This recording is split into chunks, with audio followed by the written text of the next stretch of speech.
Hey, out there, all you old Buck listeners. This is old Buck Dell, and with me is By default, old Buck Dave, still another here. episode, Still here. 108 of the Two Old Bucks. So hang on to your armchair, get ready for a nice ride. 108, man. We're clawing our way into the next century of podcasts here. Yeah. So, yeah. Hey, at the beginning here, first of all, I want to again. I'm not sure we thank JR enough here. Actually, we had a nice a couple episodes ago, a nice discussion with JR, whose mother is a neighbor of Dale's, and we talked about some things. I noticed on his last episode that he also talked about the cornhole, the cornhole scandal, as we did. That was pretty good from his perspective. And also, he's experimenting with a co-host, so he's thinking about one of the things that we talked about there. So the initial one that I listened to, I think he's the co-host is somebody he knows well. He's a friend. They bantered things well back and forth with each other. So that's the key. We'll chat with him down the line again, I'm sure. And that's the key, isn't it? Talk to a friend. Talk to a friend. Find a friend. Yeah. So, hey, listen, are you ready for Stump the Buck? Yeah, Stump the Buck, shoot the buck. Yeah. Okay, I'm going to have some musical themes here, but the answer is not. The answer has nothing to do with music, but these are the hints. Okay. Mm-hmm. Okay. So here's the first hint. Hint number one: how many roads must a man walk down before a man becomes a man? Is that the? There you go. That's that Bob Dylan song. Made a Peter, Paul, and Mary turned it into a million seller. Okay, that's hint number one. We're looking for an event here. No guesses yet? Mm-mm. Okay. All right. Here's hint number two. Think of Keith Urban's spouse. Another musical theme there. Keith Urban, country music dude. Okay. And I'm trying to think of his spouse. She was an actress or something, wasn't she? She is an actress. She still is. Very good one. Okay. No good yet? Nothing yet? You can't remember her name. Okay. Give me a clue to what kind of an answer. It's an event. Oh, an event. Okay. It's an event. Okay. An event of sorts, a natural event. Here's number three. Clue. Final clue. Final clue. I'm not hard to stump, let's face it. So you call it shoot the buck. You remember the 1981 REO Speedwagon hit, Riding the Storm Out. Okay, I do remember that. Okay. And so this is an event. Three musical clues. This event is happening as we speak. Nicole, you got it. Nicole, you got it after the third clue. Congratulations. You've scored now, buddy. How late did you stay up trying to come up with those clues? It didn't take long, actually. But, anyhow, okay. I'm not difficult to stump, as you well know. So, yes. Former hurricane. I don't know if it was ever a hurricane or not, but it was sure a tropical storm, Nicole, that really pounded the east coast of Florida, and the winds and rain are just starting to settle down here. Although they're still blowing, it's still raining, but not as wild and crazy as it was earlier this morning. So, well, this isn't a stump the buck question, but okay. Since we're together, and as we would anytime we're together over coffee, all subjects are on the table. because at Starbucks nobody knows what we're laughing about anyway. So no, maybe nobody in here knows either. Nobody can hear this conversation. I have a question about, what an addiction is, right? An addiction. Yeah. And how would you describe that? Some kind of a compelling thing that you cannot overcome or something? Can't control, overcome, resolve. Yeah. Free yourself from. Yes, can't free yourself from. That's a good example. What is something less than that? I'll give you an example. What if you can't walk by a bowl full of bite-sized Snickers without eating a handful? What is that? That's an addiction. No, that is that's a compulsion. Maybe. It's a compulsion. Okay. Yeah. Okay. So we've established a difference, right? The difference. Yeah. Addiction. Yeah. Okay. There's not a physical physical requirement that you ingest this material or whatever. Yeah, and of course, bringing this up, it means I've labored over it early in the morning over coffee or something. Well, you get up before I do, so you've had time to think about this. Yeah, and I don't text you or email you this question. I usually it's because my phone's the phone's got you blocked till 8 a.m. That's why. Go ahead. Something's come up. Something's come up, and your name figures prominently in this question or this. Have you ever heard of David's cookies? David's. Can't say that I have. No. David's cookies comes in a big red tin. Mm-hmm. It's usually a Christmas kind of a cookie. And let me read you the ingredients. They're called butter pecan meltaways. Melt in your mouth cookies made with real butter, chopped pecans, and dusted with powdered sugar. Mm-hmm. Okay. I'm telling you this because I bought a 2-pound can of things, and I'm familiar with these cookies, and I can't stop eating them. They literally sounds like maybe you've gone past compulsion here, buddy. Well, I'm thinking there's another name for that. It's like they're so tasty, and apparently 80 calories per cookie, and I sometimes eat 5 at a time. And I can do that. I mean, this 2-pound tin of cookies, it's just not lasting very long at all. In fact, I think the number of calories I put in, I might have gained 1.5 pounds or something. But what is it? I mean, there has to be a name for that, where if you're in the all-you-can-eat Chinese buffet and you just can't walk past the shrimp or something without eating a handful of them. Is there's some kind of I don't think there's any cure for it because I don't do it all year long. It's not something I have all the time. Well, I don't know. It's a borderline addiction there, man. I don't know. I'm eating something in your brain. Something in your brain is telling you got to have that. You got to have that. Well, that's exactly what's happened. That something in my brain says I have to have these things. So it's basically because you're weak. You're a weak person. No willpower. Is that what you're implying? Exactly. Yeah, I say that because I have been called weak also. This is a friend. I know this is a friend of mine, a British guy, and it's like, we're gonna have another beer. Yeah, and he says, Dave, he says, I do it because I'm weak. I'm weak.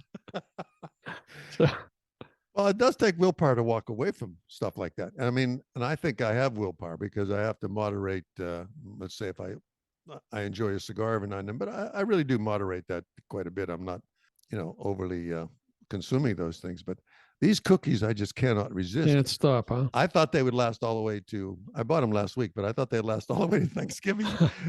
And they barely made 2-pound, barely made 4 days. And my wife said, "Did you eat all those cookies?" I said, because 5 at a time with a cup of coffee is just not a problem with these things. So I think I just don't have the willpower to walk away from when they're here. So I guess the willpower it takes is just not purchasing them. Would you say that's the case? I think a lot of people probably should apply that. You just can't have it in the house. Well, it's funny you mentioned that because I have a couple weaknesses like that. One of them is ice cream. And if it's there, I will eat it. Butter pecan, perhaps? That is what is in the freezer right now. That's right, butter pecan. Yeah. And I keep saying to my wife, I said, don't bring that home. Don't bring that home because if it's here. And the other one is potato chips. I think it's a genetic flaw in my family with potato chips, man. We will all just eat those till we crave the salt to get the lightly salted. I don't know, but I'd be curious as to hear what other cravings some of the listeners out there might have, and they know where to email us. I think everybody falls into that category. There's just some things that you have. I think that also falls into collectibles. I'm not going to mention shoes. Women's shoes or anything like that. You've already done that. Yeah, before I get past episodes or something. We're just lucky our wives don't listen to this podcast. That's right. They just accept the fact that we're podcasting and they don't want to have anything to do with it. They just shake their head. I was doing that again. I'm going to recommend these cookies to listeners who have never tried it. They're called David's Cookies. They're mostly around Thanksgiving, and after Thanksgiving, they're gone for another year. But okay. they do melt in your mouth, and I am just I just totally love these things. I will not buy another can. I'm sorry, David's Cookies. I can't bring them in the house. We know what to get you for Christmas now. Yeah. Well, listen, we'll put a link to that. We'll put a link to David's Cookies, and see. And let's make it clear: this will be a free advertisement. We're not getting paid by David or anybody else. No. In fact, there should be there's not even a warning label on these things. Do not consume more than There 5 should at be a warning time. label like on cigarettes, right? Yeah. Do not take more than 10 or 12 in one day. I mean, they have that on all kind of stuff. And I'm looking all over it for it. So if you calculate out the calories, even, you'd say, boy, oh boy, that's a lot of calories to eat in one day for someone who's sitting there watching football games all day Saturday, you know. Hey, send us a note, folks. What is your weakness? What is your quasi addiction? We'll talk about quasi compulsion. Yeah. Quasi compulsion. Yeah. Boy, oh boy.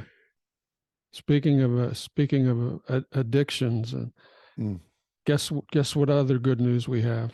The elections are over. Finally. Oh, now I'll be able to watch one of my favorite game shows without 600 commercials. Oh man, don't those attack ads just wear you out? Oh, they do, and then they disappear like there's no lingering damage.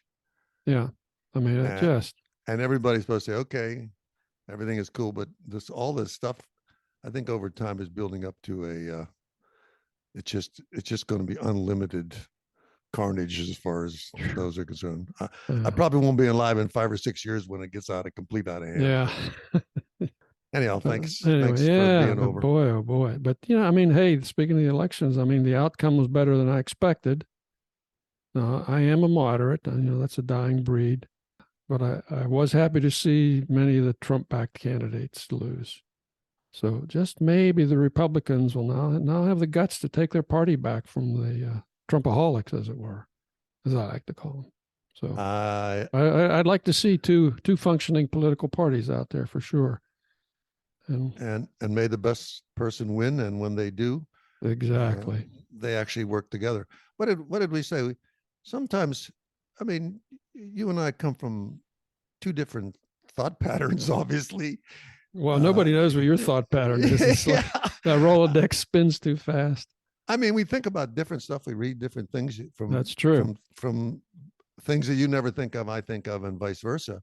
But I mean, we come together and we overlap enough to enjoy each other's company and be. So we don't kill each other. Yeah. I mean, we can differ on anything. We can disagree, but yeah. Yeah. So maybe that'd be a pattern for the rest of the world. Yeah. Here we are, changing the world, one listener at a time. One listener at a time. I had another thing that occurred to me the other day, and this would be a good question for you. If you wanted, we talk about shrinkage, and if you wanted to shrink something as a manufacturer, they have different techniques to do that, right? Right. Yeah, they can make a smaller box. They can or leave the box the same size, not fill it up as much. Not fill it up as much. And so here's a stump the buck question for you. Then, how would you do that with toilet paper? What would be the easiest thing to do to deceive a toilet paper buyer? To deceive. Wow. Old Buck Terry's probably racking his brain right now. He'll probably invent this before the end of the episode. So what's the easiest way to do it? You can only make it so thin. Okay, thinness is one way. Thinness is one way. You can, some places will make the roll not as wide. That's the key. They make the cardboard opening bigger. Yes, make the opening bigger. Yeah, they make the opening bigger so that it looks the same. That would be the most. Same. Yeah, that would be the most elusive. Just make the hole bigger. And make the hole bigger. It stacks the same, and the width is the same. And if you have it, if you're comparing them to maybe your regular brand or something like that, they all look the same. And then the other day I was looking once laying on its side, and I said, man, look at the size of the hole in that thing. No wonder this was such a deal. They simply wrap less paper around a bigger cardboard roll. So that's how you shrink toilet paper, in case anybody wants to check it. And where does that come from in my fertile brain? I was going to say, you're always thinking, buddy. You're always thinking. Hey, speaking of thinking, I got a Mr. Science clip here. Okay. If you're ready for it. I'm ready, Mr. Science. Okay. So you I think you're probably aware, maybe not aware, the rare earth elements. I'm aware. They're used in very prominently in permanent magnets, used in a lot of high tech electronics, optics, things like that. And you know where the rare earth minerals come from? China, right? They've kind of, since the 80s, they've pretty much had a stranglehold on this market after they had a big discovery there, and so we have to buy our rare earths from China, which is not a great thing. But this is a little news flash here that two different labs have synthetically produced an iron nickel alloy called tetradenite, which up till now has existed only in asteroids that have hit the Earth. So it's like a 4753 nickel iron or iron nickel alloy. It's only existed in asteroid, and it could be used as a substitute for rare earths. So that'll be now. This is not going to happen tomorrow. This is years off, but that's a pretty interesting discovery and a pretty hopeful thing there. It could be a game changer. As an engineer, more self-sufficient. As an engineer, that probably cut your eye for sure. It did. And not an engineer, a materials engineer, buddy. It's my reason for living. Your assignment was go find this stuff. That iron nickel alloy system, baby. You can't beat it. That's one of them anyway. Well, that's interesting. Yeah, that's interesting. Well, let's hope they perfect that, and we won't depend. We may not be buying Christmas toys from China in the near future or something. So at least they won't have us, colored by the rare earth elements. So we'll see. So what else is going on in your world? Actually, I ran into something the other day. How many people that listen to the old Bucks have things that they thought they would use, but they don't use? And I say that because everything that I have, from bicycles to golf clubs to shoes, I use. I don't have any superfluous toys. Wow. If I have it, I use it. If it's a chair not hanging on the wall, I sit on it. You know what I mean? Mm-hmm. So what was is this a question here? My question is, the other day I was moving around and I saw a perfectly good electric bicycle sitting outside, just pretty much deteriorating. And I said, man, why would anybody not take care of something like this? Mm-hmm. And then it occurs to me that people do collect stuff like electric bicycles because they're fashionable, find out they're really not for them. And then, of course, it sits in their garage alongside their paddleboard and their canoe and probably a gyrocopter that they started to build in 1968. Well, that would have been you. You know what I mean, Dave? I said, holy smokes. These things are already becoming ubiquitous. I mean, they're just everywhere. And you ride a pedal bike, and I ride a pedal bike, but I do mine is pretty functional with a little basket on it to go to the grocery store. You ride yours because you enjoy riding. But these bikes, these electric bikes, they just go, and they're fast and they're dangerous. So, yeah, that'll probably be the next item that's going to be showing up in the Goodwill store. In the Goodwill stores everywhere. Yeah. They're just like, there's so many of them. They're just become all over. Yeah. And I thought, and then of course my mind said, well, maybe I could fix this thing. And then I said, nope, don't bring it home. Have willpower. You need willpower. Yeah. To walk away from that. Yeah. Refer to earlier conversation. Yeah, I was doing some bike repairs with some guys here the other day, and I found this old bike, probably from, I don't know, from the 80s or 90s, and yeah, beautiful, beautiful frame. Everything was messed up on it. And when the guy saw me digging it out, he says, "Uh-oh, Dave's got another one he's going to waste time on."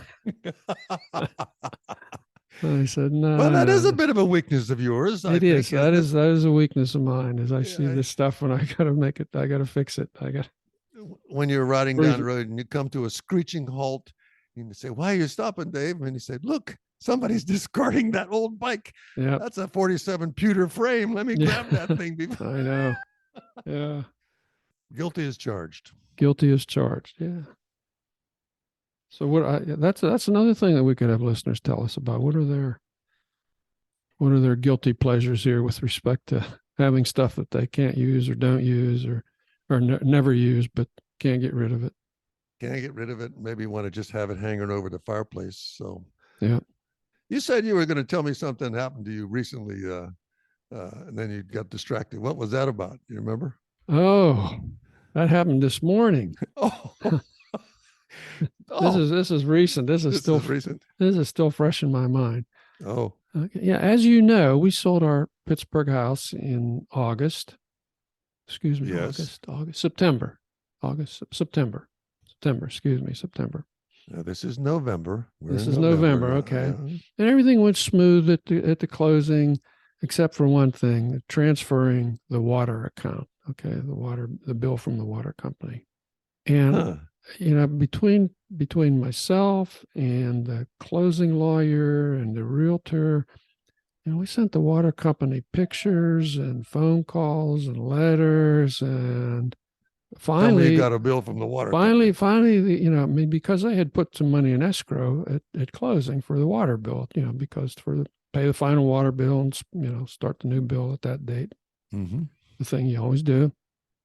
And I wasn't getting a refund. And then finally the realtor and the closing lawyer dug into it again and said, "Okay, yeah, we got it fixed this time." And I got a refund for the proper amount from the escrow. And I thought, okay, done. All right. So today, my wife goes ballistic. She says, "We got another bill from the water company for October, November." So you had to do that. You had to undo that long distance, I take it. Oh man. So she got on the phone with him, and then she got tired of listening to him. She said, "Talk to my husband." So she passed the phone over to me. Why would something like that be I never understand why that becomes a problem. Why don't you say you don't own this? This is just really a screwed up organization, unfortunately. So anyway, so I'm talking to this woman, and so, oh, by the way, there's this other monthly bill that goes to your co-op, but at your address. And I said, "Oh yeah, we were told a long time ago by you guys to just ignore that one. That's a screw up." It's like, so you never fixed that one either. Okay, that's not the one I'm worried about today. So she said, "Well, we need a document that shows the closing and the actual transfer." And I said, "Well, I can take a picture of the top page of the closing thing." She said, "Oh yeah, that'll be perfect if it shows both your names and a date and blah, blah, blah." So I did it. So I said, "Okay, I said, "Can I email this?" She said, "Yeah, you can email the picture." I said, "Okay, give me your email address." Now this is where a lot of things become apparent. Okay, now their email address is info@PGH, that's like Pittsburgh, PGH, followed by the number 2, and then the letter O. Which you clearly understood. Which I said, "Whoa, maybe that's your problem." I said, "That's really a dumb email address." I said, "Everybody screws up zeros and O's. Come on. How could you have that after a number 2? She said, "Yeah, it's really confuses a lot of people. It's a big problem. A lot of people get it wrong." Like, so instead of 20, they think it's 20, it's 2-0. Sure. It's the number 2 and the letter O. Oh. I've made that mistake several times. Oh man. Because you can't hardly tell the difference when you see them in print.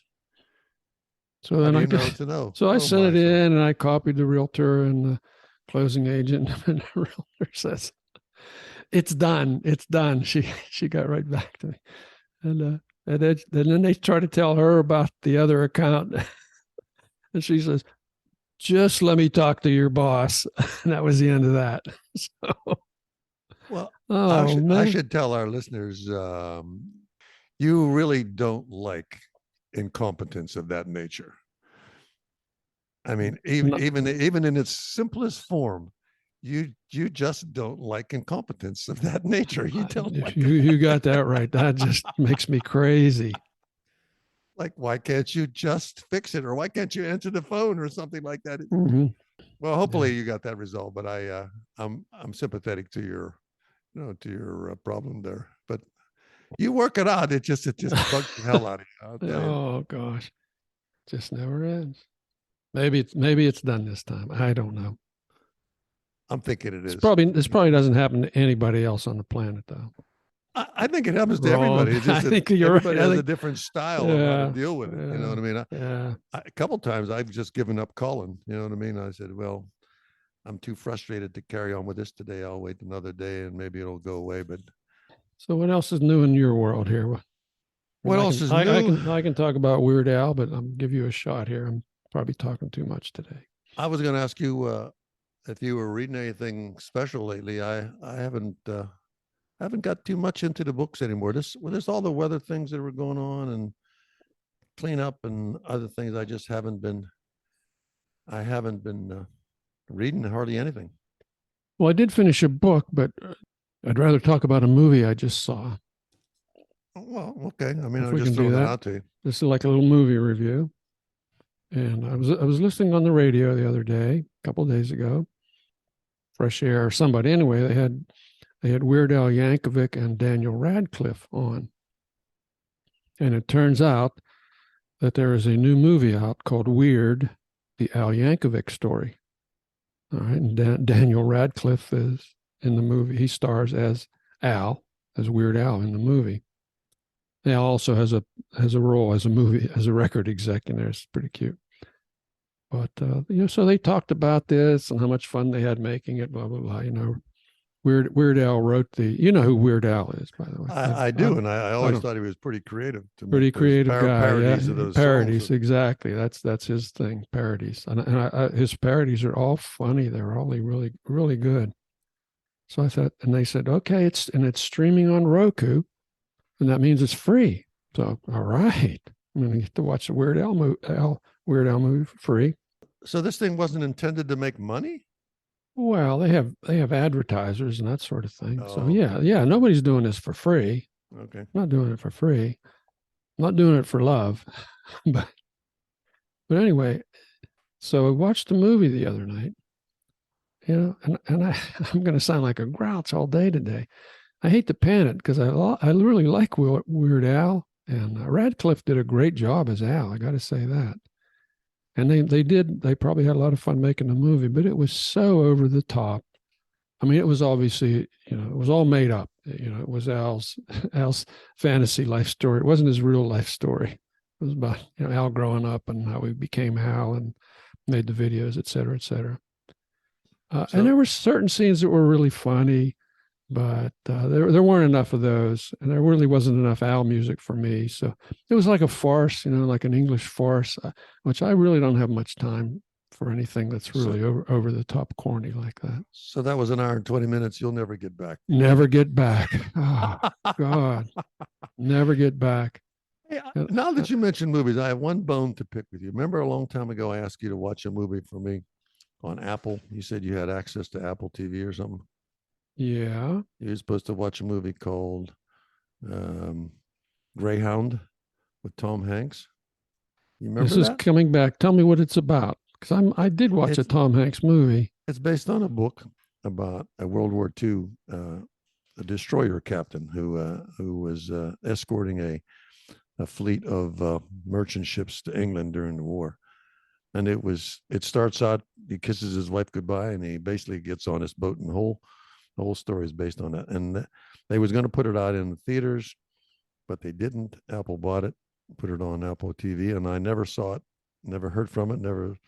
And you said you had access to Apple. I said, would you watch that for me, or tell me if you can do it, and I'll come over to the house and sit through it. But you know what? You're going to look that up for me? Guilty. I do remember looking it up on Apple, and I remember tagging it. But then I also remember canceling my Apple subscription. So bad luck for old Buck Dell. Bad luck for us. So yeah, whenever I get around to renewing my Apple TV subscription, we'll watch it together. We'll get a cups of hot chocolate. Now that I know that's not a possibility, forget about it. I have the willpower to walk away from it. Maybe that was to me, it was sad that it doesn't go public. You know, it just like stays in a private domain. You don't see it on demand or something anywhere else. So yeah. So one of them great movies that I won't get to see. You won't get to see. Well, there's still hope. There's still hope. Come on, we'll get there.